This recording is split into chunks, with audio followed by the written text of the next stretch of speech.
Bon, bonjour à toutes et à tous, merci d'être ici. Peut-être qu'on va se présenter. D'abord, Ghislaine Achaline. Bonjour, donc je m'appelle Ghislaine. Je suis ici donc à titre individuel. Voilà. Alors je suis moi-même depuis enseignant en activité physique adaptée, danse thérapeute et expert APA pour la Fédération française de danse. Je suis également membre de la NPIs en tant que représentant des usagers et chargée de mission sur le référentiel des INM dont Grégory va vous parler.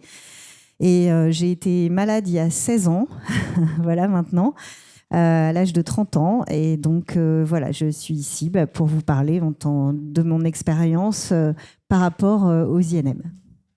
Donc, moi, je suis Grégory Lino, je suis professeur à l'Université de Montpellier, je suis un chercheur. Mon objectif, c'est de faire avancer ces soins de support, ces pratiques complémentaires. Ce mot, vous allez voir, qui n'est pas forcément très précis et sur lequel on va essayer d'y trouver une démarche scientifique. Donc, je suis dans un institut qui s'appelle l'Institut d'Ébré d'épidémiologie et santé publique. Je fais de la recherche en santé publique, c'est mon premier métier. Je travaille également dans un centre, vous connaissez peut-être ici Gustave Roussy, on a le même à Montpellier. Un peu plus de soleil, enfin non, quoique vous avez plus de soleil aujourd'hui qu'à Montpellier, donc effectivement, donc, ça s'appelle l'Institut du cancer de Montpellier. Je suis également membre de l'Institut universitaire de France et donc je représente ici, vous allez voir, une société savante qui s'appelle la NPIS, donc la Non-Pharmacological Intervention Society, donc une société savante, vous allez voir, qui s'intéresse à ces questions autour des interventions non médicamenteuses. Alors on va essayer de rentrer dans le vif du sujet très rapidement.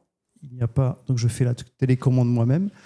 Donc, lorsqu'on va parler d'approches complémentaires, de soins de support, de santé intégrative, de traitement intégratif, vous allez avoir beaucoup de mots qui vont apparaître.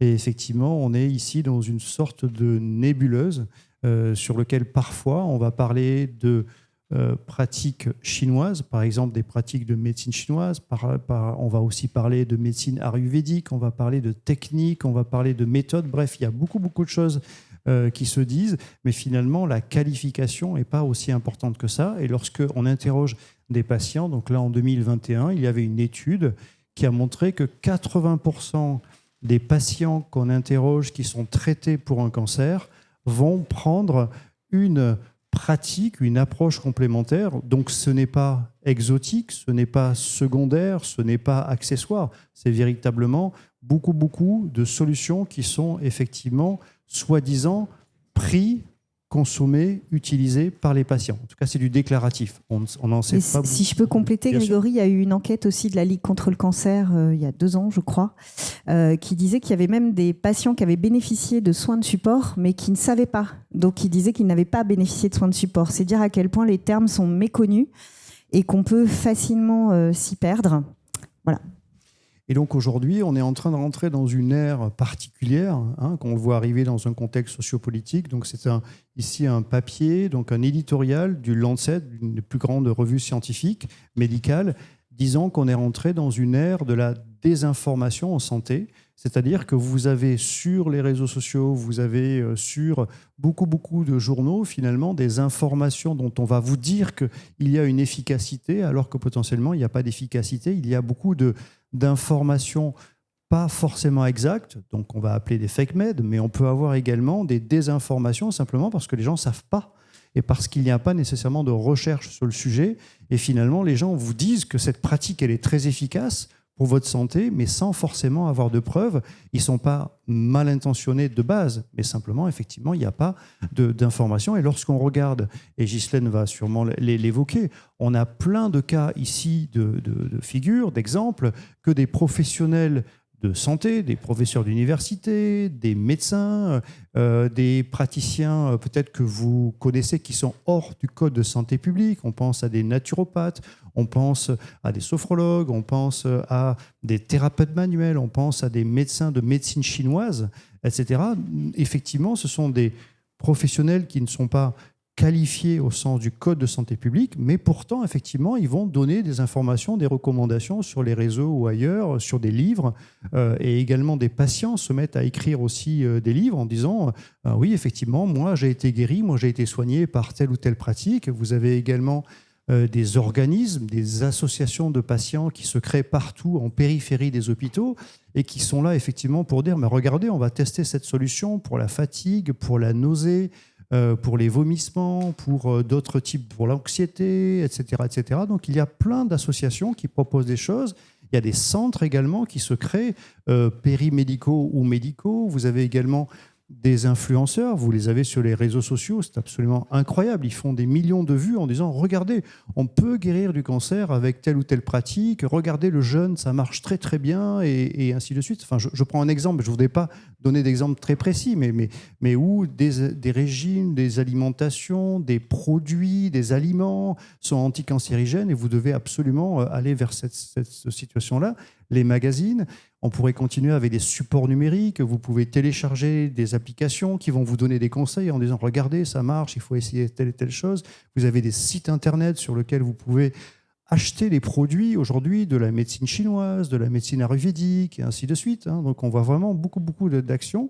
Et vous avez enfin des plateformes digitales qui vous proposent des produits que vous pouvez acheter directement ou enfin des services. Donc on voit à quel point il y a beaucoup d'informations et beaucoup de propositions, en tout cas d'approches complémentaires.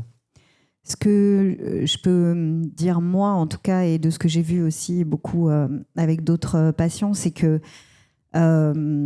forcément, on est dans un moment, et y compris après, je peux en parler encore 16 ans après, parce que je viens de passer à la moulinette d'examen de contrôle un peu poussé pour des suspicions. On est un peu... on perd un peu le contrôle de son corps, de la situation, et on est prêt à écouter. Finalement, on est parfois même prêt à tout parce que les chances qu'on peut gagner, qu'on peut se donner, on a envie d'y croire. Et le premier réseau social, c'est aussi la salle d'attente. Alors bon, il y a les réseaux sociaux sur lesquels il y a beaucoup de choses. Et il y a la salle d'attente. Et moi, la raison pour laquelle j'ai rejoint Grégory et je travaille avec Grégory, c'est qu'il y a l'expérience personnelle. D'ailleurs, il y a même des services dans lesquels vous avez des médecins qui proposent des pratiques parce qu'ils ont essayé ou ils connaissent quelqu'un qui... Et on a tous notre expérience personnelle en tant que patient. Donc, il y a des choses qui nous ont fait du bien. Mais faire du bien, c'est pas soigner. C'est d'autres... On va dans le champ de la santé. Et Grégory parle de science, de santé. Et donc, évidemment qu'avoir du bien-être et surtout maximiser ses chances, on en rêve tous. Mais il faut malheureusement, ou heureusement d'ailleurs, parce que la science avance, raison garder, et on a des interventions non médicamenteuses et pour lesquelles il y a un vrai processus de démonstration et de labellisation. Et je vais laisser Grégory continuer. Alors, dans ces pratiques, on a essayé de faire un tour avec une de mes thésardes sur un réseau social de femmes traitées pour un cancer. Donc, c'était des réseaux Facebook, et sur lequel, après avoir demandé l'autorisation, on a donc fouillé, si vous voulez, les conseils qu'elles se donnaient entre elles et quel type de pratiques entre patients il y avait comme pratiques recommandées, conseillées. Et en fait, on a été extrêmement surpris du nombre. 13 000 produits, techniques ou approches. 13 000. Ce qui veut dire qu'en fait, chacun se passe un petit peu comme la recette de grand-mère. Cette solution, et Ghislaine a dit, parce que ça me fait du bien, tu devrais essayer ça pour ton sommeil. Tu devrais essayer ça pour ton moral. Tu devrais essayer ça. Et effectivement, on a tous envie d'avoir finalement ces solutions. Et vous voyez ici des régimes de l'acupuncture, de la réflexologie, auriculothérapie, chiropraxie, guérisseur, coupeur de feu, les plantes, beaucoup de plantes, du thé, la lavande, le millepertuis, la valériane, etc., des compléments alimentaires, beaucoup de compléments alimentaires recommandés, vous voyez aussi bien des minéraux que des compléments alimentaires classiques. Vous avez des thérapies par les ondes également, vous avez évidemment beaucoup de choses qui sont proposées.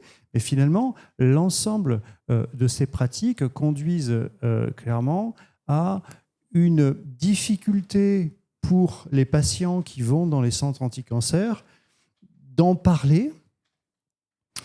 On voit une sorte d'omerta, et lorsqu'on interroge un certain nombre de praticiens dans la vie quotidienne, entre guillemets, de leur pratique, peut-être qu'ils sont effectivement, vous allez dire, débordés par la chimiothérapie, par la radiothérapie ou par, évidemment, la chimiothérapie, mais ils ne sont pas nécessairement au courant. Et ils disent qu'ils ne sont pas au courant de ces pratiques complémentaires. Donc, ils n'en ont aucune information.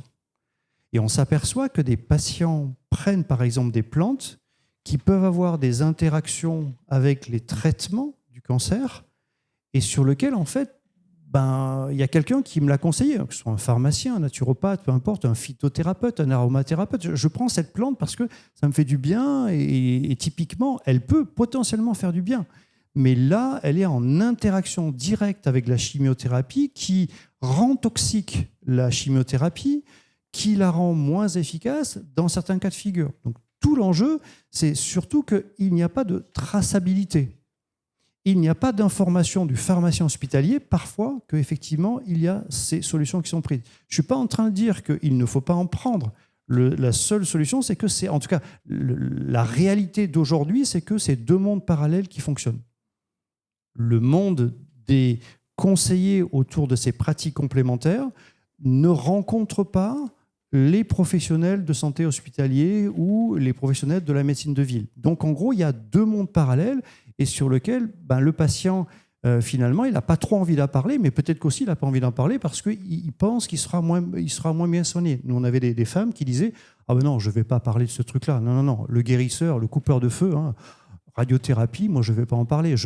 Mon radiothérapeute me l'a conseillé, oui, je suis allé le voir, mais il me l'a donné sous le manteau. Il ne faut surtout pas que j'en parle. Vous voyez, il y a une sorte de césure comme ça qui est potentiellement dangereuse et que si effectivement, en tant que scientifique, on peut arriver à montrer que ça marche, mais pourquoi pas utiliser le coupeur de feu si ça marche pour cette indication? Pourquoi pas utiliser ces plantes si elles fonctionnent dans telle et arrêter ou arrêtons, et donc c'est la philosophie en tout cas de l'idée de soins de support respectant ou soignant les personnes et pas soignant uniquement la maladie, mais qu'effectivement, quand il y a de bonnes solutions, il faut les proposer aux patients.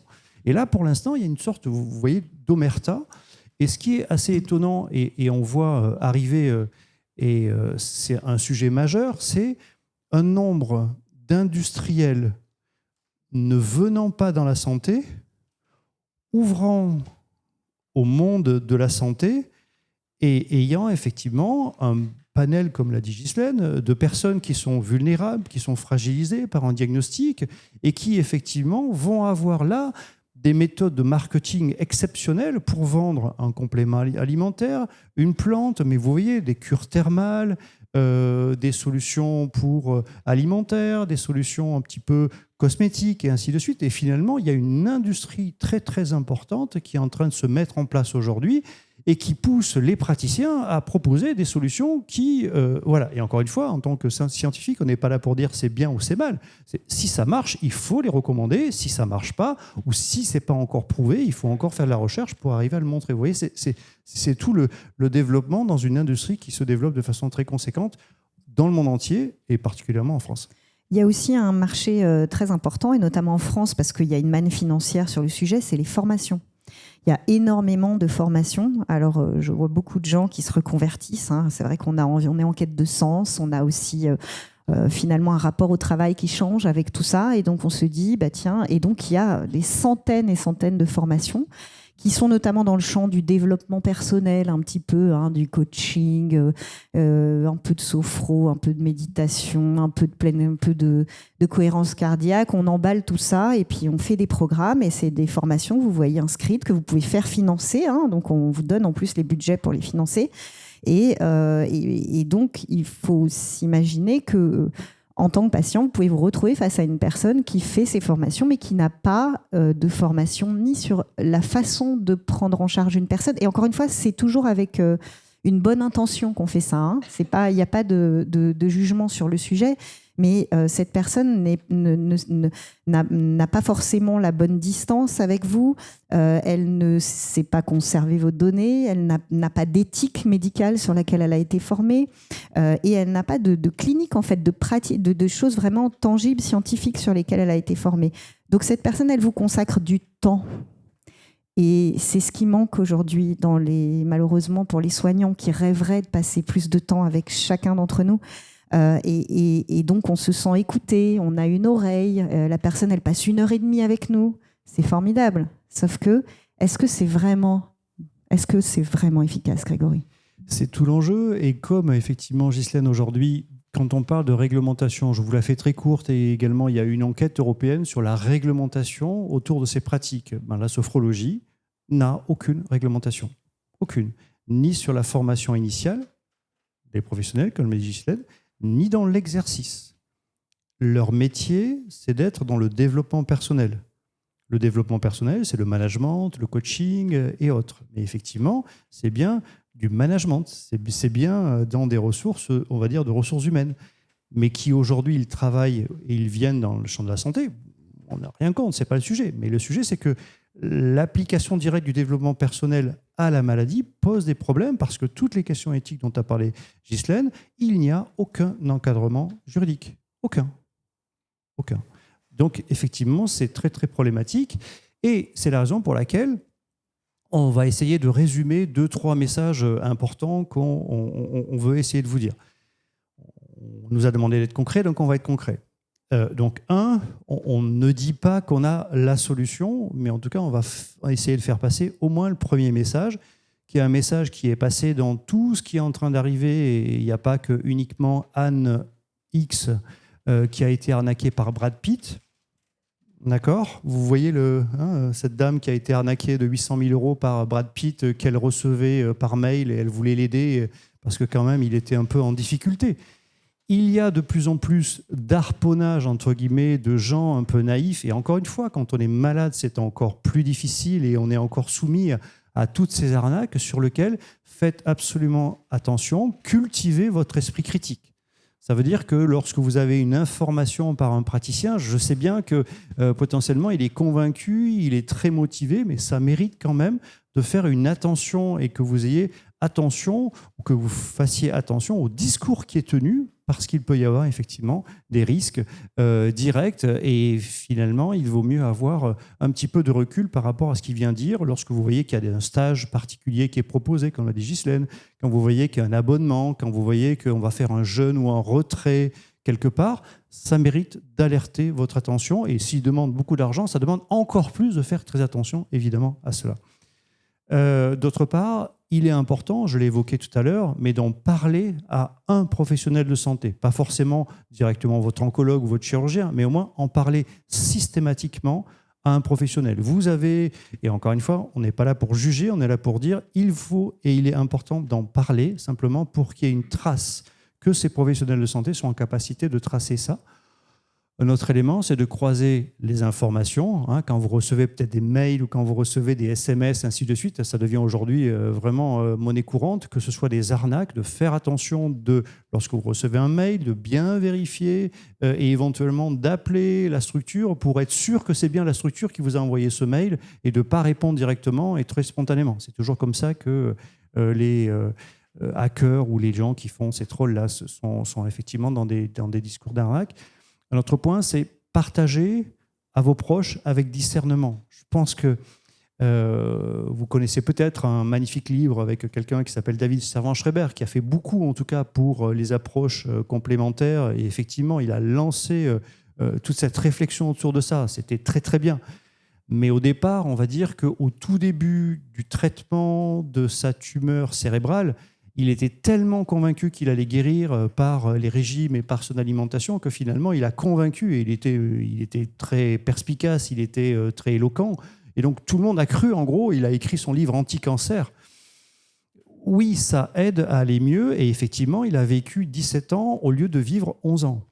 Donc oui, effectivement, il a amélioré sa durée de vie et sa qualité de vie avec un cancer. Mais de là à dire que c'était un traitement du cancer de guérison définitive, ce n'était pas le cas. Et je pense qu'il faut être très, très prudent lorsque vous avez des motivations à dire qu'effectivement, ça m'a fait du bien. Oui, mais de là à le transmettre à une autre personne qui a un cancer, peut-être que ce n'est pas le même cancer que vous, peut-être que ce n'est pas exactement la même façon et que ça peut avoir comme ça des risques importants. Et le dernier point de vigilance qu'on a évoqué ici, c'est évidemment signaler les abus. Lorsque vous avez des abus, il y a une sorte...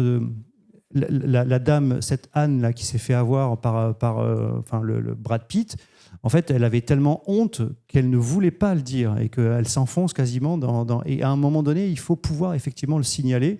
Et vous avez plein d'organismes aujourd'hui qui peuvent effectivement recueillir cette plainte, que ce soit des associations de patients, que ce soit des organisations professionnelles, mais véritablement, il faut le dire. Gisèle, tu veux rajouter quelque chose ? Je pense que les choses aussi évoluent et que on a un rapport avec nos médecins qui est quand même différent d'il y a 20-30 ans. Alors déjà, moi, il y a 16 ans, j'étais un peu le poil à gratter. J'attrapais l'oncologue ou le chirurgien dans le couloir avec ma perf. Et je posais plein de questions. Et en fait, je challengeais un petit peu finalement les sujets parce que j'avais besoin de comprendre et de savoir ce que moi, je pouvais faire en fait. Parce que c'est un peu ça, on a l'impression de subir.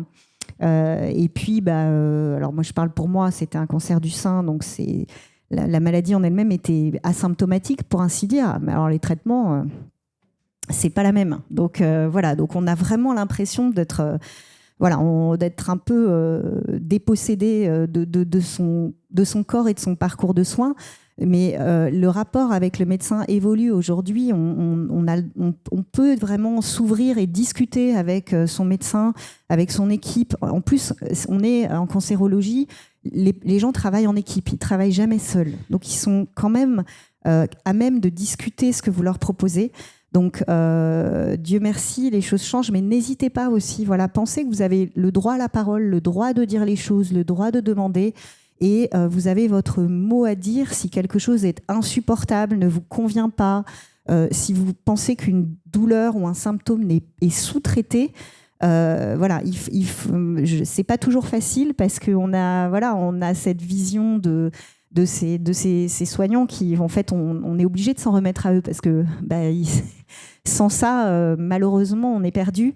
Donc, ça peut sembler difficile, mais vous êtes sur un pied d'égalité en tant qu'être humain. Et il a prêté serment pour vous soigner, donc il n'est pas là pour rien. Donc, challengez aussi, posez les questions, parlez, c'est vraiment important. Alors, la deuxième solution qu'on vous propose, c'est évidemment très modeste, mais l'INSERM, donc, qui est l'organisme de la recherche en France médicale, a lancé ils appellent ça le canal détox. C'est gratuit, c'est à disposition. Vous pouvez voir ici, vous trouverez très facilement sur Google.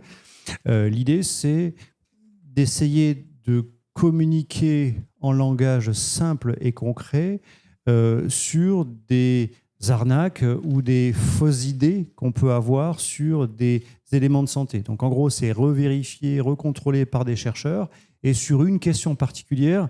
Hélas, parfois, c'est un peu leur lubie et leur thématique et ils n'ont pas encore couvert toutes les thématiques, mais ils ont lancé ça en 2024 et je trouve que c'est une belle idée, en tout cas, que vous puissiez partager, regarder un petit peu ce qui est effectivement comme une information scientifique.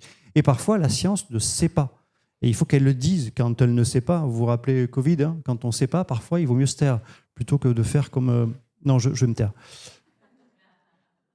L'autre solution à évoquer, c'est une solution qu'on développe avec notre unité de recherche à Montpellier, qui est soutenue notamment par la Ligue nationale contre le cancer. C'est une application gratuite qui est destinée au départ aux professionnels.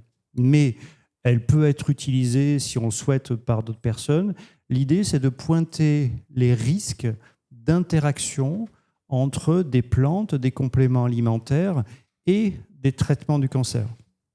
Et donc, on a une solution qui permet d'identifier 2 à 2 des risques et en quoi, par exemple, la valériane peut être dangereux par rapport au palbociclib, vous voyez, et donc 2 à 2, ou par rapport à une chirurgie, est-ce que cette plante a un risque avec ce traitement, cette chirurgie, cette radiothérapie. Et donc, on a lancé cette solution. Mais pour vous résumer, vous savez combien il y a de plantes médicinales répertoriées? Dites un chiffre. 35 000. Donc, 35 000 plantes médicinales dont, en général, on va parfois en combiner, c'est-à-dire que vous pouvez prendre en complément alimentaire des extraits de plantes multiples. Donc, on va combiner ces 35 000 plantes. Et on peut combiner les molécules aussi. Et on peut combiner ensuite, évidemment, avec les minerais, on peut compléter avec d'autres types d'aliments et ainsi de suite. Donc, il y a une variété très, très, très, très conséquente. Donc, on sait surtout qu'on ne sait pas grand-chose. Et comme la recherche n'a pas nécessairement bien avancé, la prudence est de mise. Mais ceux qui vont vous dire « Ah, bah, écoutez, vraiment, le pamplemousse », en général, le message, si vous avez entendu parler de ça, c'est « Attention, le pamplemousse, jus de pamplemousse ou le pamplemousse, vous arrêtez pendant votre traitement, c'est dangereux. » En général, les pharmaciens disent ça. Et puis, à côté, ils disent rien. Oui, mais le problème, c'est que des personnes vont prendre, par exemple, du curcuma. Donc, il y a des effets de mode sur lesquels on entend tous les jours le curcuma a un effet anti-cancer. Vous en prenez de façon alimentaire de temps en temps pour parfumer un plat, oui, mais si vous en prenez à forte dose tous les jours, c'est dangereux. Et notamment vis-à-vis de l'interaction avec une chimiothérapie. Pourtant, on avait l'impression que c'est juste un aliment, le curcuma. Et comme ça, la vitamine C, il y a eu beaucoup de choses. En Allemagne, on parle beaucoup du ghee, et en disant il faut utiliser le ghee en complément alimentaire. La réalité, c'est qu'il n'y a pas de preuve scientifique de l'efficacité. Donc, quelque part, il n'y a pas de preuve d'efficacité, mais pire, c'est dangereux. Pire, c'est dangereux. Et c'est dangereux parce qu'il y a des effets secondaires de la plante en tant que telle, mais il y a des effets secondaires d'interaction avec le médicament. Vous voyez, le médicament va être trop surdosé ou trop sous-dosé. Et finalement, il y a effectivement une mauvaise absorption et avec des conséquences qui peuvent être évidemment dramatiques pour un certain nombre de personnes. D'où cette application qui s'appelle Click Interact. Vous pouvez la télécharger. Elle commence à informer. Le seul problème, c'est qu'on n'est que des universitaires, là, donc on n'a pas beaucoup de moyens et on avance lentement. Et c'est aussi par l'intelligence artificielle qu'on va aller chercher les interactions et informer sur les risques d'interaction ou informer sur le fait qu'il n'y a pas encore de connaissances suffisantes et que c'est évidemment à vos risques et périls. Tu nous donnes des bonnes nouvelles sur les INM, Grégory ? Alors voilà, donc là, on était plutôt dans attention aux risques et on va vous présenter donc un travail qu'on a fait avec un nombre très conséquent de personnes. Je n'aurai pas le temps de vous détailler comment on a fait et ainsi de suite. Vous trouverez ça sur Internet. Donc, on a donc en France fait un grand brainstorming. On a réussi à mettre 1000 Français d'accord. Ouais, ça vous parle ? Ouais, ok. Donc, essayez de mettre 1000 Français dans la santé d'accord pour arriver à créer en fait un modèle d'évaluation de soins de support ou d'approche complémentaire en essayant de dire on va employer le même mot tout le temps. Et on va essayer de créer un référentiel des bonnes pratiques autour de ces soins de support. Donc ça a pris un temps important. Je n'ai pas le temps de vous raconter toute l'histoire. On l'a présenté au ministère de la Santé, au Sénat, à la Haute Autorité de Santé, à l'Assurance Maladie, à la CNSA, à Santé publique France, à l'Académie de médecine. Bref, on s'est mis d'accord pour dire voilà un modèle d'évaluation des soins de support. Vous allez voir qu'on a appelé de façon un peu spécifique les interventions non médicamenteuses. Le mot, il est moche, il est négatif, on dirait que c'est de la chirurgie. Ok, c'est bon, cherchez pas. Mais c'est la Haute Autorité de Santé qui l'a dit en 2011. Il faut les appeler comme ça. C'est pas notre faute. Et l'OMS a dit en 2003, il faut les appeler comme ça s'appelle des interventions non médicamenteuses. Donc, ok, on y va. Et donc, on a créé un modèle d'évaluation, le terme vulgaire, c'est un paradigme d'évaluation pour arriver à dire précisément, on ne va plus parler de soins de support, on va parler d'interventions qui sont efficaces pour la santé. Okay ? Donc, je voulais simplement rajouter que ces solutions et ces interventions non médicamenteuses vont arriver progressivement et on est soutenu par des organisations académiques, là, donc je l'ai dit, l'assurance maladie, mais aussi le Centre national des soins palliatifs et de fin de vie, la Haute Autorité de Santé, l'Institut national du cancer et plein d'organismes de recherche, dont l'INSERM, la Ligue nationale contre le cancer et différentes organisations, et des sociétés savantes de cardiologie, de soins de support, d'urologie, etc., etc. Bref, on a la plupart des grandes sociétés savantes médicales soutiennent ce modèle et on va pouvoir accélérer la recherche sur la thématique. Alors, j'arrive, tu vas me dire, Ghislaine, quelle est la définition d'une intervention non médicamenteuse ? Alors, la définition d'une intervention non médicamenteuse, c'est bien un protocole, un programme. Ce n'est pas une pratique, d'accord ? Ce n'est pas l'activité physique adaptée, c'est un programme d'activité physique adaptée. Donc, on parle bien d'un protocole, comme votre protocole de soins médicamenteux, vous savez, qui nous soigne mais qui nous embête bien. Hein. Et ben, voilà, on est bien dans ce protocole de prévention santé. Alors, prévention, hein, quand on est malade, la prévention secondaire et tertiaire, c'est bien, hein, d'accord ? C'est top. Alors, efficace, il l'a dit, hein, mais il va en parler un peu plus sur la démonstration de cette efficacité. Personnalisé, ça veut dire que, comme pour le médicament, c'est votre protocole, il vous convient à vous, par rapport au profil de votre maladie, par rapport à votre histoire, votre morphologie, tout ce qu'on veut, d'accord, votre état, votre stade. Voilà, non invasif, donc on ne parle pas de chirurgie.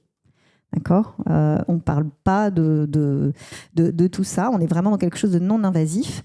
Référencé, donc ça veut dire qu'on va pouvoir le tracer, on va pouvoir savoir, et encadré par un professionnel dont on a bien déterminé quelle qualification il doit avoir pour être à même de vous prendre en charge. Donc concrètement, vous avez peut-être eu un kinésithérapeute qui a travaillé spécifiquement sur un protocole. Vous avez peut-être eu affaire à un enseignant en activité physique adaptée, mais qui a fait un protocole particulier. Ce n'est pas l'activité physique de la vie quotidienne. Bouger plus, manger moins gras, moins sucré, moins salé sont des messages de santé publique.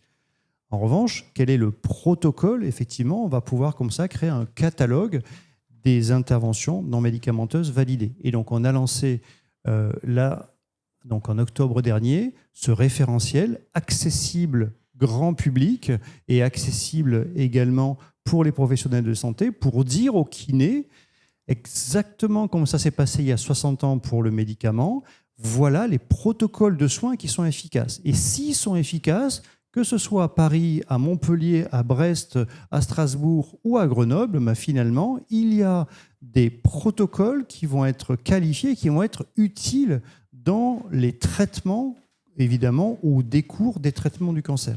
Okay. C'est gratuit, hein, d'accord, je précise. C'est gratuit, oui, accessible à tous. C'est responsive, ça veut dire que vous pouvez autant le consulter sur un ordinateur que sur votre téléphone ou votre tablette. Voilà, donc vous pouvez y aller quand vous voulez. Voilà, donc un portail en accès libre et dont la perspective, c'est d'avoir, comme je le disais, vous voyez, un détail très précis du protocole, mais avec un élément majeur qui est, vous ne le voyez pas beaucoup, c'est un numéro.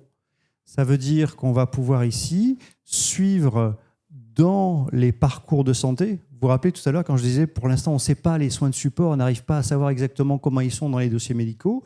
Ça veut dire que les kinés vont pouvoir suivre ce protocole et on aura l'information que c'est bien ce protocole. Vous n'êtes pas allé voir un kiné qui va inventer un protocole. Il va suivre ce protocole, donc on va savoir exactement ce qui a été fait. Et on va pouvoir, la perspective de tout ça, c'est effectivement dans cette traçabilité d'avoir une amélioration du remboursement, mais aussi une amélioration de la caractérisation de ce protocole. Ça veut dire qu'il est décrit, on sait ce que c'est. Ce n'est pas juste une consultation chez un psy. Non, c'est quel est le protocole précisément OK, si vous avez déjà entendu ce mot, on parle de méditation. Christophe André parle à la télé tous les jours de méditation, d'accord, la pleine conscience. Mais la pleine conscience, on la fait quand on veut, tous les jours, partout. Et dans le métro, ailleurs, c'est une activité de la vie quotidienne, la méditation. En revanche, le MBSR, Mindfulness Based Stress Reduction, donc un modèle de méditation qui est dédié en fait au cancer spécifique, c'est un protocole qui va être ciblé sur la problématique du cancer. Vous me suivez ? Ce n'est pas quelque chose qui est générique. Marcher tous les jours, ça fait du bien, oui, mais ça, c'est de l'activité physique. Par contre, un programme d'activité physique adapté qui va être spécifique, effectivement, il est décrit. Vous voyez, encore une fois, c'est un protocole. Il est pour un symptôme particulier, exactement, à un moment, etc. Et quand on dit que c'est décrit, vous avez 2 onglets sur la fiche. Donc, vous avez le protocole complet qui est accessible aux professionnels de santé. Et vous avez la première, quand vous y allez, la première page, c'est une notice. C'est-à-dire qu'en fait, donc c'est des patients ressources de la Ligue contre le cancer qui travaillent avec nous dans le cas du cancer. Mais en fait, comme pour un médicament, vous avez la notice du Doliprane, et ben on fait traduire dans notre langage. Moi, je ne suis pas chercheur, je ne suis pas scientifique, donc j'ai besoin de comprendre, moi. Donc, il y a cette notice qui est là et donc qui vous est accessible. Et c'est très important. Le deuxième critère, donc, parce que ça a été évalué par des experts, c'est la question de l'explication. Vous avez aujourd'hui des pratiques qui n'ont pas encore d'explication et sur lesquelles on demande qu'il y ait plus de recherche pour comprendre pourquoi et comment ça marche. Et il y a d'autres interventions qui sont effectivement explicables, dont on voit des explications physiologiques ou des explications psychosociales. Il y a des questions d'efficacité. Donc ça veut dire qu'il y a eu des essais cliniques qui ont démontré l'efficacité sur les indicateurs de santé dont parlait Ghislaine. Elle est sûre, ça veut dire qu'il y a une sécurité et le professionnel sait quelles précautions il doit mettre en œuvre pour qu'il y ait une efficacité. Et enfin, elles sont implémentables en France. Je vous le dis, c'est un mot compliqué, mais qui veut dire que parfois, beaucoup de pratiques ont été validées aux États-Unis ou en Chine et arrivent en France en disant, désolé si vous venez du Gers, mais il faut bien que je prenne un exemple, et en disant, dans le Gers ou en Lozère ou je ne sais pas où, dans un endroit un petit peu perdu, finalement, ça marche. Je suis désolé, mais un Américain, type Donald Trump et ainsi de suite, son mode de vie, ce n'est pas nécessairement le mode de vie du Lozérien. Et ce n'est pas nécessairement la même façon. Donc il y a aussi un besoin d'études en France pour qu'effectivement ça corresponde à notre culture et à notre mode de vie, tellement de nos modes de vie. Et aux formations de nos professionnels et à l'environnement, effectivement, dans lequel on est soigné. Exactement. Et donc vous avez ici le descriptif systématique, standardisé, que vous allez retrouver sur le référentiel dont parlait Ghislaine. C'est-à-dire il est ouvert, il est gratuit, et vous avez là le détail du protocole, avec effectivement quel est le bénéfice principal, quel est le bénéfice secondaire, quels sont les risques potentiels, les mécanismes, la population cible. Maintenant, ce n'est pas valable pour tout le monde. Si c'est valable pour tout le monde, ce n'est pas un soin. On pourra en reparler si vous voulez. Si c'est valable pour tout le monde, s'il y a une thérapie qui est valable pour tout le monde, ça veut dire que ce n'est pas une activité de santé. C'est une activité culturelle. On pourra en reparler un peu longtemps. Un protocole, un professionnel, ça a été évoqué par Ghislaine, et un contexte d'utilisation. D'accord ? C'est vraiment là le cœur de ce qu'on a créé à plus de 1000 personnes en France. Et donc concrètement, un des points qui nous a été demandé, je vais essayer de passer vite pour qu'on ait le temps de discuter, mais l'enjeu, c'est que ce ne soit pas uniquement quelque chose qui soit... On propose ces protocoles et vous pouvez les utiliser. C'est aussi un catalogue qui va permettre de faire remonter l'information de la part des usagers, des patients, mais aussi des professionnels de santé, pour améliorer peut-être l'efficacité et l'implémentabilité, la manière dont on peut les appliquer sur le terrain. Donc on va demander à ce qu'il y ait quelque part et que les patients soient des acteurs de la recherche. Oui, alors je dis juste un mot, ce n'est pas le TripAdvisor de l'INM. Les suggestions que vous pouvez faire, tout le monde peut en faire. C'est déjà comme de la pharmacovigilance, c'est-à-dire s'il y avait un effet secondaire qui n'était pas recensé ou un risque, c'est important que les chercheurs le sachent. Mais c'est aussi, dans telles conditions, tel contexte, ça a mieux fonctionné. Pourquoi ? Et donc cette suggestion, vous pouvez la faire, mais elle n'est visible que par vous et que par les administrateurs de la NPI, qui vont les communiquer aux équipes de recherche qui en auront besoin pour alimenter leur réflexion. D'accord ? Donc, ce n'est pas des commentaires publics. Voilà. Et quand Ghislaine parle de NPI, donc, c'est une société savante. Une société veut dire société, mais en fait, c'est une association loi 1901. Donc, on n'a aucun intérêt financier. On est tous bénévoles. On est vraiment là pour défendre le partage de connaissances immatérielles les plus efficaces pour les patients et orienter correctement sur ces interventions. Et la bonne nouvelle, donc on voulait vous l'annoncer parce que c'est vraiment extrêmement récent et on est très heureux du travail qui a été fait par toute l'équipe de cette association, c'est le fait qu'on a un accord à la fois de l'assurance maladie, de la CNSA, du ministère de la Santé, de la Haute Autorité de Santé, c'est tout récent, mais également de mutuelles.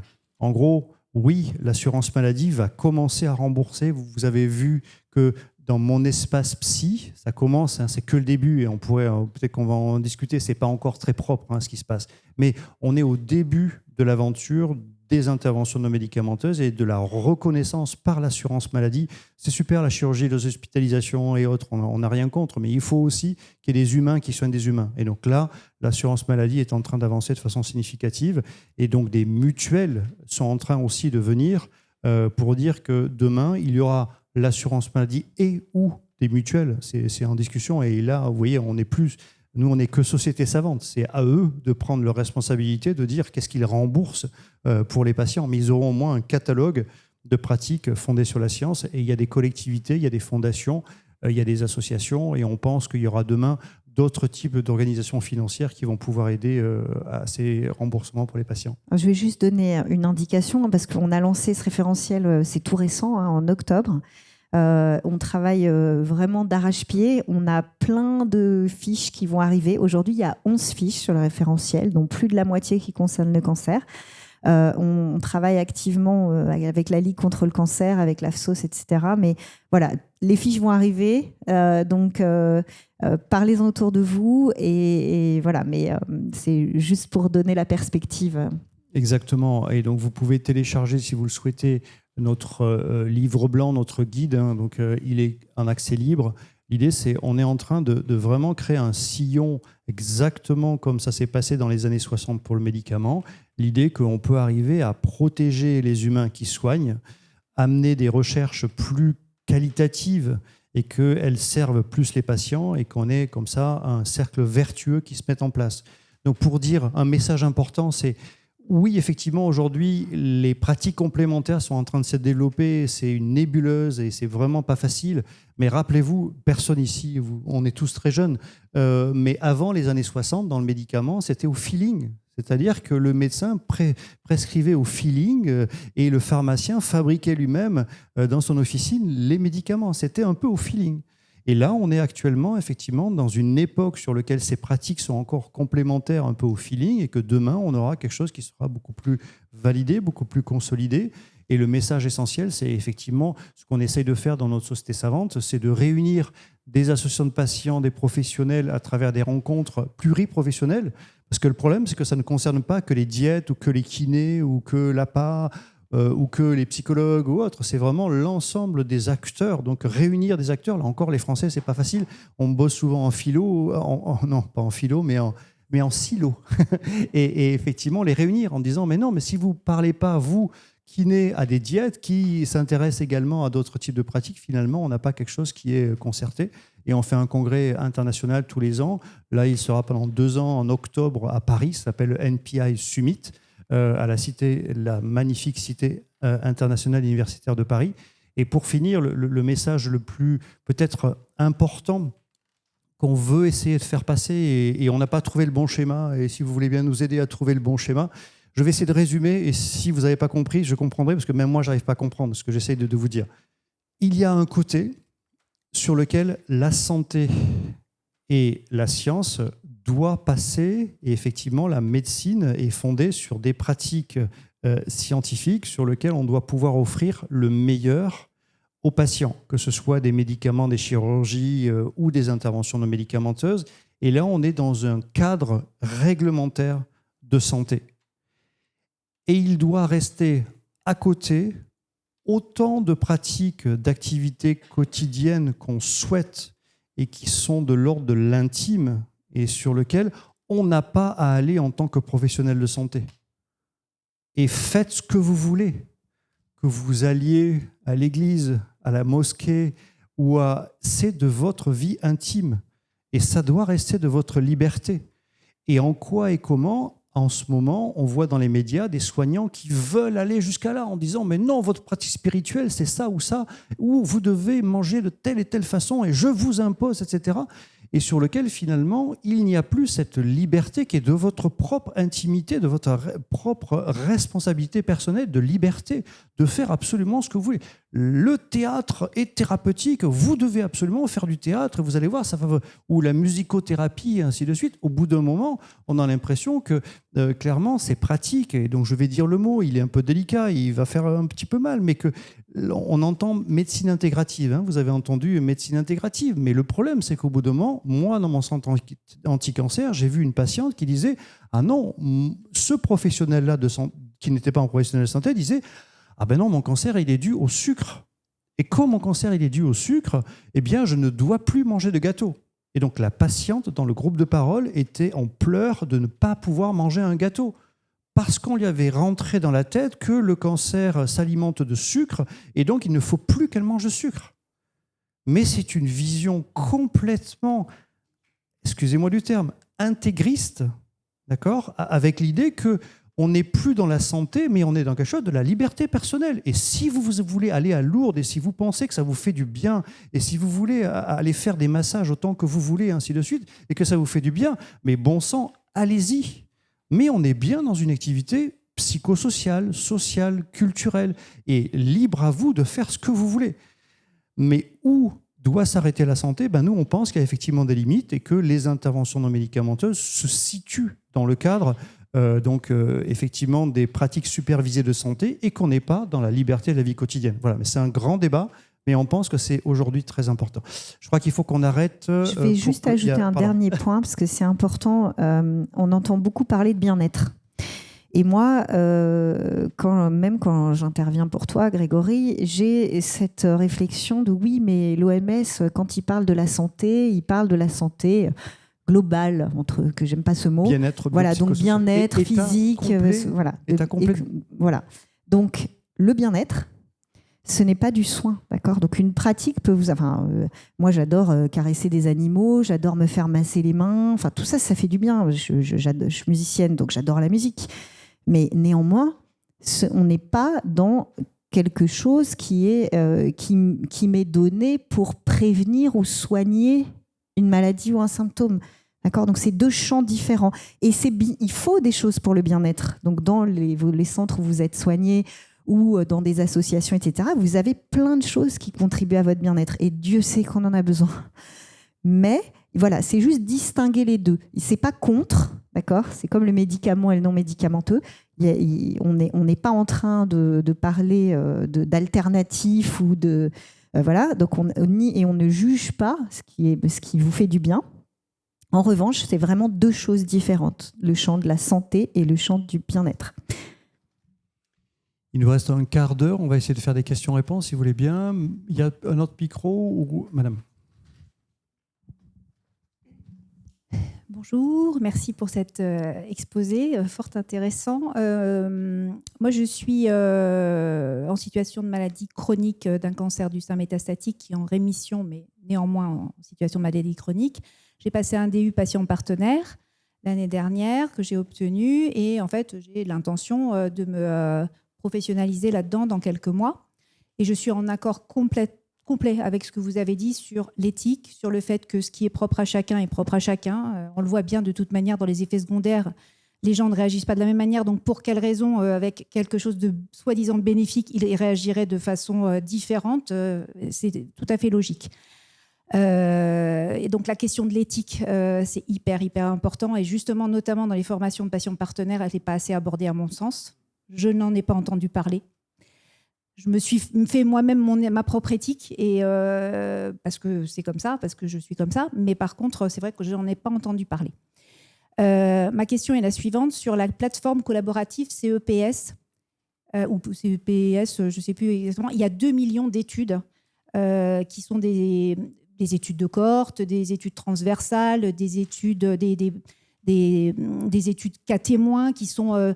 voilà, des méta-analyses, tout un tas d'études en fait, qui sont contrôlées et qui disent qu'il y a une efficacité sur justement les INM.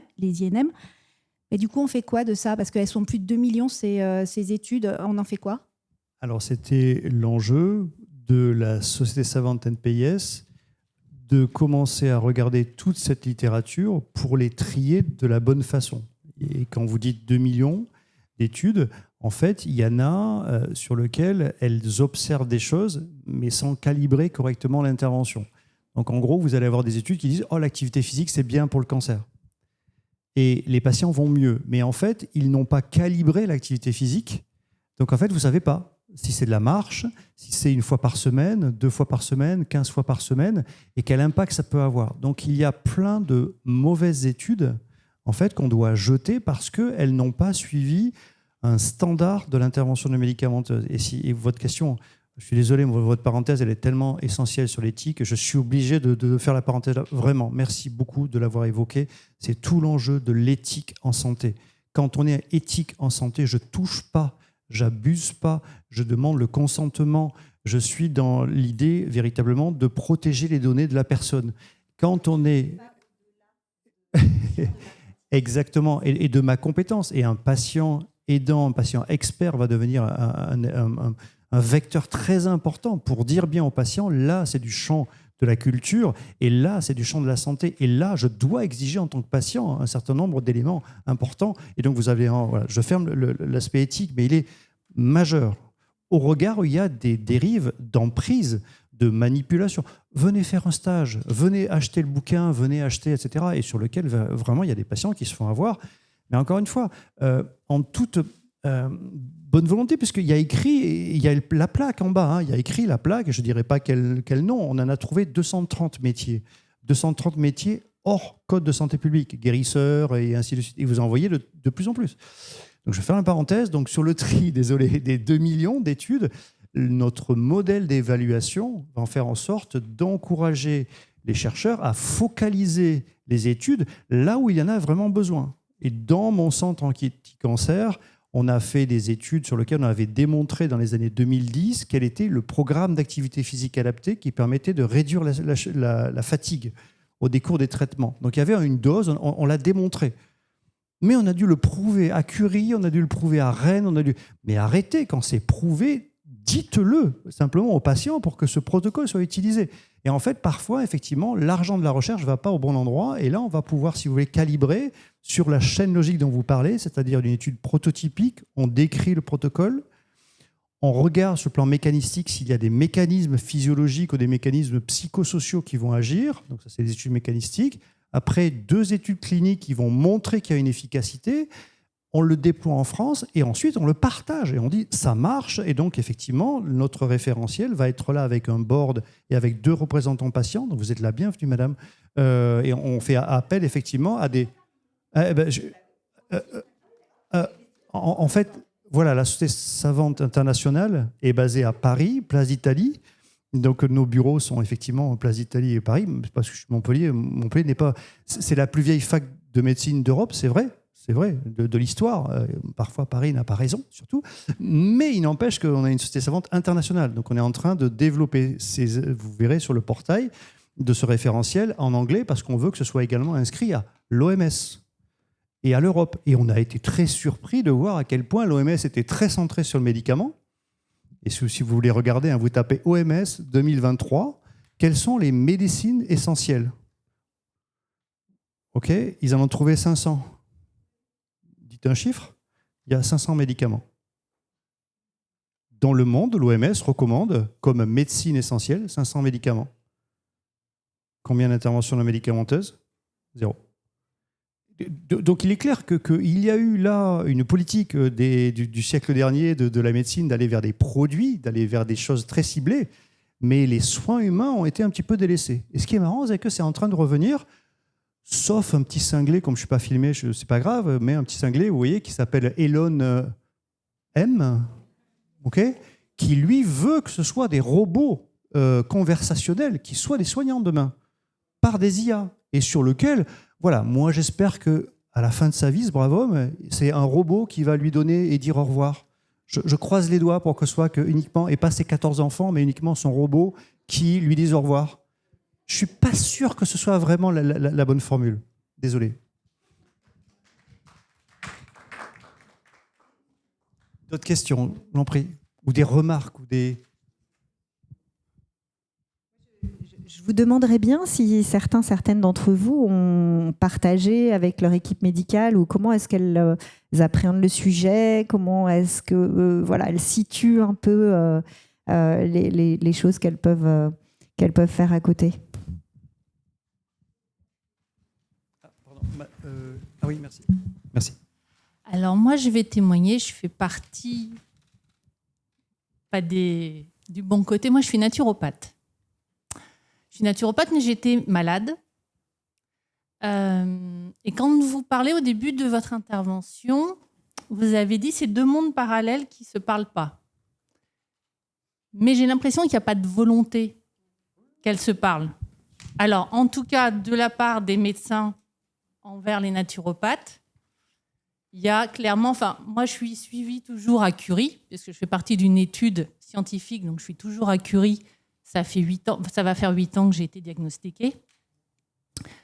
C'est quand je parle avec mes oncologues, parce que j'en ai eu plusieurs au cours des 8 ans, quand j'ai fait ma formation de naturopathie, j'en ai parlé, j'ai jamais eu de retour négatif. Donc j'ai tenu au courant mon oncologue de ce que j'apprenais, je lui ai posé des questions. Et moi, je pratique une naturopathie où j'ai été formée dans une école par des médecins, par des pharmaciens, par des biologistes. J'accompagne aujourd'hui j'ai des personnes qui sont en cours de traitement de cancer des ovaires, colorectal. Et j'accompagne aussi les femmes qui sont sous hormonothérapie. Pourquoi ? Parce que c'est ce que j'ai vécu. Sans la naturopathie, j'aurais arrêté l'hormonothérapie parce que je pouvais même plus me lever le matin tellement j'avais mal partout, que j'étais fatiguée. Et dans ma pratique de naturopathe, je fais en sorte que mes clientes, parce que ce ne sont pas des patientes, là je ne suis pas médecin, informent leur oncologue, leur équipe médicale de tout ce que je recommande. Ma pratique, c'est l'alimentation, c'est l'activité physique, c'est la gestion des émotions. Et si je dois donner des plantes pendant les traitements de cancer, c'est avec l'accord de l'équipe médicale. Et quand c'est sous hormonothérapie, il y a le site de la Société française de pharmacie oncologique où on a toutes les interactions. Donc, ce que je voudrais dire, c'est qu'on diabolise beaucoup. Et dans les images que vous avez montrées le pire. Je suis désolée, mais des naturopathes, j'ai reconnu quelques aspects. On montre toujours le pire. On ne montre pas ce qui aussi se passe bien avec des gens sérieux qui font leur métier sérieusement. Donc, c'est la remarque que je... Voilà. Vous avez effectivement le droit de le dire. En tout cas, on a essayé de dire que le dialogue est insuffisant. Notre message est que le dialogue est insuffisant, que vous discutiez, vous, très bien avec les oncologues, c'est très bien, et qu'effectivement, ce qu'on souhaite, c'est que dans les dossiers médicaux, de ce qu'on voit, nous, dans les dossiers médicaux, CHU de Montpellier, Institut du cancer de Montpellier, ou ailleurs, dans les dossiers médicaux de votre médecin généraliste, moi, j'attends de voir si votre médecin généraliste, dans son dossier médical, apparaît la plante qui a été prise. Encore une fois, c'est un effort à faire des uns et des autres et effectivement d'un rapprochement. Ce qu'on est en train de dire, c'est attention, essayez simplement de dialoguer et de tracer. Et de tracer parce qu'effectivement, peut-être qu'il peut y avoir des choses qu'on ne voit pas. Et ce que vous avez dit sur la société que je connais bien de pharmacologie, le gros problème, c'est qu'ils ne sont pas au courant des dernières molécules qui sortent en immunothérapie et sur lesquelles il peut y avoir des plantes. Et c'était ahurissant. Moi, je découvre un monde entier en disant la plante, mais vous rigolez ou quoi? La tige, c'est pas pareil que la feuille. La feuille, en fonction de la saison qui est récoltée, c'est pas du tout la même concentration et ainsi de suite. Et sur lequel les producteurs de phytothérapie, quand vous allez à pharmacie X, Y, c'est pas exactement le même niveau de concentration et c'est pas la faute du naturopathe. C'est la faute de celui qui produit, qui n'est pas en rapport avec le contrôle de qualité de la plante où elle était produite et ainsi de suite. Et donc, vous voyez, il y a plein de choses à faire. Nous, tout ce qu'on veut dire, c'est qu'on encourage, s'il y a des naturopathes, de dire, quand il y a des recommandations que vous arrêtez de dire simplement activité physique, mais là, un programme d'activité physique adapté. Et qu'effectivement, les messages de santé publique, mangez moins gras, moins sucré, moins salé, ne fumez pas, etc., c'est des messages de santé publique, et j'imagine évidemment que les naturopathes le disent, mais qu'à côté, tous ces professionnels doivent avoir quelque part une capacité à aller chercher, s'ils le souhaitent. Dans notre référentiel, il est gratuit et qu'effectivement, il y ait un usage correct de ces interventions non médicamenteuses. Et après, libre au patient de décider, effectivement, à la fin, en accord avec l'ensemble de ses praticiens, des choix qu'il va faire. Madame. Moi, je voudrais juste rebondir, je vous passe le micro juste après, sur le côté naturopathe et autres activités de cet ordre-là. Je m'étonne énormément qu'il y ait très peu de médecins dans le corps médical, d'une manière générale, oncologue, tout ce que l'on veut, qui ne se mobilisent pas pour justement que ces activités professionnelles soient reconnues. Merci. Oui, bravo. C'est vous qu'il faut applaudir, hein, c'est pas moi. On a là... Mais... Les naturopathes formés sérieusement, on aimerait... Et il y a une demande de dialogue avec les enfants. Oui, mais non, ce n'est pas encore mature. Et parce qu'il y a aussi des écoles de naturopathie. Et c'est après à madame, si vous permettez. Mais effectivement, il y a des écoles de naturopathie. Et elles ne disent pas la même chose. Et tout l'enjeu, c'est effectivement qu'on ait une poussée de la clarification juridique. Mais c'est pareil pour patient expert. Un patient expert, il y a 10 ans, c'est quoi ? Franchement, débrouillez-vous, il vient comme ça, et est-ce qu'il a le droit de rentrer ou pas dans un hôpital ? Enfin, moi, je me souviens à l'ICM, c'était quasiment impossible de ces patients d'être au conseil d'administration, ainsi de suite. Non, mais on ne veut pas de patients, on est là pour traiter. Donc, vous imaginez, c'est une vraie bonne question, et on pousse, nous, pour effectivement qu'il y ait une reconnaissance de professionnels qui vont suivre des interventions non médicamenteuses, et effectivement, on a vraiment, par l'idée de la science, une idée de consolider. Mais On a posé la question, j'ai fait un cours au 6e année de médecine à Montpellier il y a 2 mois. On a posé la question d'intervention non médicamenteuse, ils ne connaissaient même pas le mot. Donc, on a un boulot considérable parce que pour eux, les médecins du siècle dernier, plutôt hommes, vous voyez, ingénieurs, vous voyez ce que je veux dire, étaient uniquement dans recommandations hygiéno-diététiques. Ils n'avaient que ça dans leur cours, diabète ou quelle que soit la pathologie, c'était recommandations hygiéno-diététiques. Et là, on est en train de véritablement calibrer des métiers et calibrer des protocoles. Donc, c'est une évolution. Et donc, je vous donne la bonne nouvelle quand même. Depuis septembre 2020, en 5e année de médecine, il y a obligatoirement 20 heures sur les interventions non médicamenteuses. 20 heures. Vous allez dire, sur le cursus médical, c'est rien. On est d'accord, c'est absolument rien. Mais n'empêche qu'on est au début d'une histoire et qu'on est en train de leur fabriquer un arsenal thérapeutique complémentaire et qu'effectivement, voilà, dernier point, c'est que je pense que les patients ont un rôle majeur à jouer pour mettre la pression un petit peu aussi de clarification vis-à-vis de nos grands décideurs. Madame, je vous en prie. C'est justement ça. Moi, mon oncologue... Avec le micro bien, s'il vous plaît. Mon oncologue me dit que je peux suivre tout ce qui est acupuncture, homéopathie, et elle me valide ça. Donc, ça a un côté rassurant. Et moi, j'ai une chimio toutes les semaines, et toutes les semaines, je change de médecin. C'est comme ça, pour valider le produit, là. Bref. Et à chaque fois, j'aime bien reposer ma question. Du coup, vous savez, moi, je fais ça, je prends telle homéopathie. Excellent. Et oui, sauf que, selon le médecin, j'en ai eu un jeudi qui me dit « Oh là là, placebo pour les globules, arrêtez ça, ça sert à rien. » La semaine d'avant, c'est très bien, madame, continuez. Du coup, les médecins, ils disent oui, et d'autres médecins disent non. Et c'est comme le coup... Enfin, moi, je fais partie de ceux qui ont essayé la vitamine C, donc ça me fait un peu peur, parce qu'il y en a qui disent « Faut prendre de la vitamine C, c'est justement, ça va aider. » Et au final, je suis désolée, je ne sais pas si je parle pas beaucoup, mais on n'en sait pas plus, en fait. Et moi, je sais toujours pas ce qu'il faut faire. Hormis suivre le traitement, chimio, opération et tout. Le coup bien-être, je suis d'accord. Mais après, comme le site, je vais y aller dès ce soir, regardez. Mais les fameuses plantes, le thé vert, le machin, le truc, on est perdu.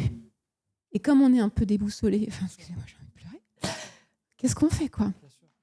On a un gros problème aujourd'hui, vous l'avez vu dans la Covid. Quel a été le réflexe dans la Covid ? Ils ont mis tout l'argent dans le traitement et dans la pharmaceutique. Ils ont mis tout l'argent de la recherche dans ce secteur-là. On est le résultat, nous, dans notre association Loi des 901, et on fait appel à des patients, on fait appel à des professionnels pour dire c'est très bien que vous mettiez 100 millions d'euros sur la recherche pharmaceutique ou chirurgicale. Mais mettez un petit peu de sous à côté sur la recherche non pharmacologique, non médicamenteuse, pour aussi avoir cette démarche rationnelle. Et en fait, effectivement, il y a un non-équilibre, c'est sûr, mais un déséquilibre monumental de l'investissement. Donc oui, effectivement, aujourd'hui, je suis désolé, on est tous des bêta-testeurs de solutions non médicamenteuses et sur lesquelles, madame en naturopathie ou d'autres, peu importe, on est des bêta-testeurs de pratiques qui ont été finalement culturelles, qui ont eu quelques intuitions et que quelques cas ont montré que ça pouvait marcher. Mais oui, on est des bêta-testeurs et non, il n'y a pas eu une recherche suffisante dans le domaine parce qu'on avait l'impression au siècle dernier qu'on pouvait tout guérir à travers une maladie, un traitement. C'est le vieux modèle de Pasteur. On nous a mis dans la tête, tous les chercheurs, l'idée qu'il y a un problème physiopathologique et un traitement. Et on est en train de se rendre compte qu'on n'est pas un malade, mais on est une personne malade avec un contexte différent et qu'on a besoin de solutions multiples. Et que oui, effectivement, il va y avoir des solutions diététiques associées à des solutions d'activité physique, à des solutions qui vont être autres, on va dire mentales ou psychosociales. Et effectivement, les moyens n'ont pas été donnés. Et donc, nous, on découvre ça, mais on a vu l'Europe. L'Europe n'est centrée que sur les products, des produits de santé. Parce qu'un produit, il y a un business. Et quand il y a un business, il y a après une vente derrière de ces produits. Vous voyez, un dispositif médical ou un produit, il est vendu facilement. Mais un conseil, un service humain, un soignant qui soigne un autre soignant, bon, non, on n'en a pas envie, quoi. C'est pas facile. Et donc, on est en train, vous voyez, de calibrer tout ce champ-là qui est considérable. Mais le ratio... Je vous le fais très, très court. Je crois que madame a une question, mais je vais vous le faire très court. On a demandé... les financements avant la Covid du ministère de la Santé, je ne me souviens plus exactement, mais c'était en tout cas 157 millions d'euros. Le ministère de la Santé, c'est public, a dépensé pour la recherche. 157 millions d'euros. 12% ont été attribués aux interventions non médicamenteuses. Le reste aux produits de santé. Donc, vous allez dire que ce n'est pas beaucoup. Enfin, en tout cas, ce pourcentage est faible. Mais en tout cas, oui, effectivement, il est temps que quand vous faites des collectes un peu de partout, où va cet argent ? Cet argent, il va souvent au développement de produits. Mais parce qu'on n'avait pas un modèle d'évaluation. Et là, aujourd'hui, on a un modèle d'évaluation et on va pouvoir rendre des comptes. Donc, ce qui veut dire que des chercheurs vont pouvoir enfin développer des solutions, les rentrer dans le référentiel et les améliorer. Et oui, effectivement, on est un peu perdu et parfois, c'est pas facile de s'y retrouver dans cette jungle. Je suis complètement d'accord avec vous, hélas. Je veux juste dire que je veux juste nuancer un tout petit peu le propos, c'est que en aucun cas, il y a une opposition envers le médicament, et c'est très important parce que voilà. Je vais parler pour mon cas, et c'est pour ça que la recherche a besoin de se développer sur le non médicamenteux. Je suis extra lucide sur le fait que j'ai rencontré les bons médecins, le bon oncologue, le bon chirurgien, avec un médecin à l'hôpital de jour qui change toutes les semaines. C'est normal, bon, voilà, ça tourne, mais ils font de leur mieux. C'est que malgré tout, ce sont ces protocoles-là qui font que je suis là aujourd'hui. D'accord ? Donc, soyons clairs, on a besoin de ces nouvelles thérapeutiques, on a besoin voilà, l'immunothérapie, c'est une révolution, mais on a besoin de ça et ça coûte très cher à développer et ça coûte très cher à acheter, je sais. Donc, la recherche doit se développer conjointement sur les deux. Et le dialogue doit s'ouvrir pour qu'on ait ce parcours qui s'ouvre un petit peu, et qu'on soit sécurisé dans ce parcours, qu'on sente, voilà, vous le disiez, qu'on ait notre mot à dire et en même temps qu'on comprenne bien ce qui se passe pour se l'approprier. Voilà. Mais soyons clairs, je suis ici aujourd'hui parce que j'ai été bien soignée avec des chimiothérapies, des chirurgies, de l'hormonothérapie. Voilà. Et j'en attends bien sûr plus et du non médicamenteux pour tout le monde, mais voilà, il faut les deux et il n'y a pas d'opposition entre les deux. Je suis complètement d'accord avec vous. C'est une complémentarité entre médecine conventionnelle et thérapie complémentaire. Et il faut prendre le meilleur de chaque. Et moi aussi, je suis sauvée grâce, évidemment, à la médecine conventionnelle, bien qu'elle induise énormément d'effets secondaires et qu'on sait que c'est, excusez-moi, de la saloperie qu'on nous injecte malgré tout. On le sait. Mais juste pour rebondir sur ce que vous disiez, madame, moi, en fait, que ce soit dans mon primo-cancer et dans ma récidive, je me suis entourée de toutes les thérapies que je pouvais. Je suis allée même jusqu'à la lithothérapie. J'ai fait, bon, jamais de la vie, je dirais, je donnerais le conseil à quelqu'un de faire ce qu'ils ont fait, ce que j'ai fait pour moi, bien entendu. Mais en revanche, même si c'est du placebo, tout ce que j'ai fait coupeur de feu, reiki, hypnothérapie, mais j'ai fait tout, je crois. Et ben en fait, même si c'est un effet placebo, on s'en fout parce qu'en fait, moi, ça m'a permis de me décaler en fait et de pas être uniquement auto-centrée sur la maladie. Et ça m'a fait du bien. Donc, peu importe si c'est vrai ou si c'est pas vrai. La seule chose qu'en fait, le message moi que j'ai envie de passer en tant que patient partenaire, c'est vraiment de militer pour la démocratie en santé et la littératie en santé pour que les malades s'emparent deviennent acteurs de leur maladie et leur parcours de soins. C'est ça, en fait, l'essentiel pour moi. Et juste pour rebondir à ce que disait Guyenne, parce que tout à l'heure, c'était la question la première question que vous avez posée. Moi, mon oncologue, vous la connaissez, c'est le professeur Mahasi Sakadjian. Elle est à fond sur toutes ces thérapies complémentaires. Donc, j'ai aucun mal à lui dire que je vois un réflexologue chinois, de médecine chinoise, qui était médecin chinois quand il était en Chine. Il n'y a aucun problème là-dessus parce qu'en fait, elle est hyper ouverte à ça. Donc, voilà. Mais tous les médecins ne le sont pas. Ouais, vous avez 100% raison. 100% raison. Mais vous l'avez dit, ça fait du bien. Et pas ça soigne. Je travaille pour une association qui accompagne des patientes en cancer du sein. Alors, je je suis vachement déboussolé là, parce qu'en fait, je suis d'accord avec tout le monde. Alors, je vous remercie pour ce référentiel, parce que nous, dans notre association, on a des demandes parfois, effectivement, de gens qui disent « mais c'est prouvé, ça serait bien que vous me financiez pour que je fasse tel soin, du Reiki ou je ne sais quoi ». Et donc, on ne sait pas trop quoi répondre. Donc, nous, on attend qu'il y ait une littérature pour voir dessus. Mais je suis super partagé, parce que je crois que Plan Cancer 2014-2019, il parlait de soins de support. Hein. On est en 2025, alors les soins de support, tous les soignants, malheureusement, on n'en parle pas.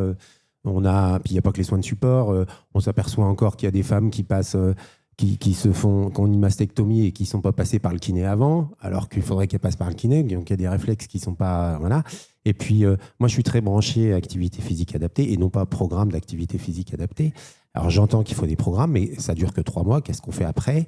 J'ai participé un peu aux travaux de l'AFSOS, et en fait, on a beaucoup parlé du bienfait physique. Mais en fait, l'activité physique adaptée, le bienfait physique, il est important.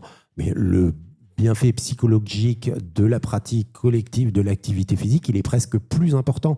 Et donc, si ça dure que 3 mois, c'est embêtant. Il faudrait que ça dure plus longtemps.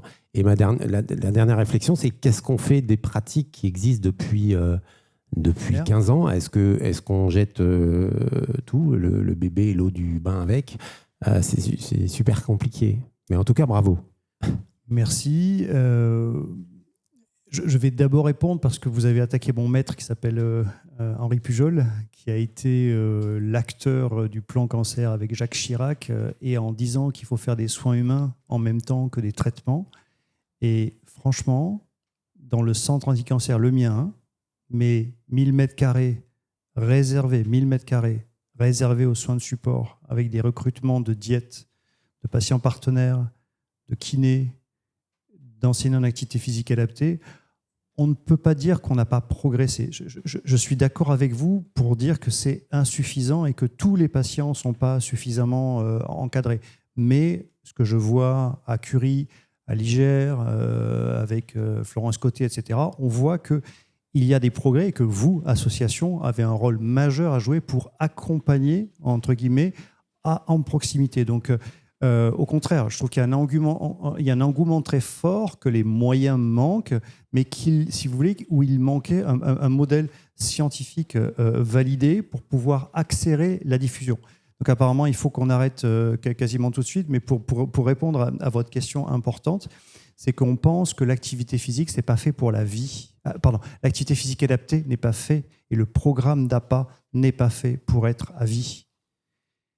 Si le programme d'activité physique adaptée est fait pour être à vie, alors il est une action de santé publique générale et sur lequel chacun doit faire l'activité physique qu'il veut. Certains couraient ce matin sur les berges de la Seine, d'autres préfèrent faire de la randonnée, d'autres, etc. Il y a des preuves aujourd'hui qui montrent qu'une activité physique au moins 3 fois par semaine, une activité physique 3 fois par semaine d'intensité suffisante, ça veut dire où la fréquence cardiaque est augmentée, améliore, et vous l'avez peut-être évoqué, de 33%, on réduit le risque de récidive de cancer de 33%. Mais vous avez besoin de qui, franchement, pour faire une activité physique? Elle est gratuite et non. Un programme d'APA doit enseigner, sensibiliser, mais après, c'est ça, une patiente partenaire ou n'importe quel professionnel doit pouvoir recommander cette activité. Et il faut arrêter de médicaliser des choses qui n'ont pas à l'être, hein, et donc de facturer. Je pense qu'il y a un sujet important de dire, c'est bien ce que je vous disais tout à l'heure sur le temps de santé. Il y a un temps de santé sur lequel je m'occupe de ma santé avec un professionnel, et à un moment donné, après, c'est de ma liberté perso de suivre ou pas. Allez demander à Gérard Depardieu, quoi. Gérard Depardieu sait très bien comment il faut faire pour son diabète de type 2. Il y a plein de solutions, mais il ne le veut pas. Mais c'est de sa responsabilité individuelle. Il est trop occupé à la justice ou autre. Mais bon, voilà. Je ne voudrais pas finir sur cette note sur Depardieu. Elle est complètement nulle. Je veux bien une autre question, s'il vous plaît.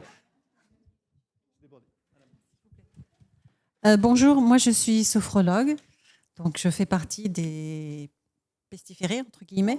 Oh, c'est un peu comme ça que je l'ai ressenti. Voilà. Je suis spécialisée en accompagnement du cancer. Quand je dis spécialisée en accompagnement du cancer, ça vient vraiment différencier les choses. J'ai des clients, nous sommes d'accord, qui me sont envoyés par des oncologues que je ne connais pas, par des médecins divers et variés, parce que j'ai des retours de clients qui me semblent justifier de ma profession et de mon engagement vis-à-vis d'eux. Je fais partie également de la Ligue contre le cancer en tant que chargée de prévention. Je n'ai pas eu de cancer, mais j'ai été accompagnante de beaucoup de membres de ma famille. Et donc, je pense m'investir à fond dans ce que je fais, aimer ce que je fais et transmettre ce qu'on m'a appris. Il est évident pour moi que les médecins, que la chimiothérapie, l'immunothérapie, la radiothérapie sont des éléments primordiaux pour la survie des personnes. Mais la médecine soigne le physique et ne soigne pas le mental et encore moins l'émotionnel, qui pour moi font un tout d'une personne. Et dans ce cas-là, je suis désolée, la médecine n'est pas à sa place, pardonnez-moi de dire ça. Donc, nous faisons ce que nous pouvons. Bien entendu, il y en aura toujours qui vont dire qu'il faut prendre des bains de fesses pour s'en sortir. Ça, c'est des charlatans, nous sommes d'accord. Mais il y a les vrais, il y a ceux qui pensent vraiment et qui aimeraient qu'il y ait en effet un dialogue qui s'ouvre davantage parce que je pense qu'on est utile aussi.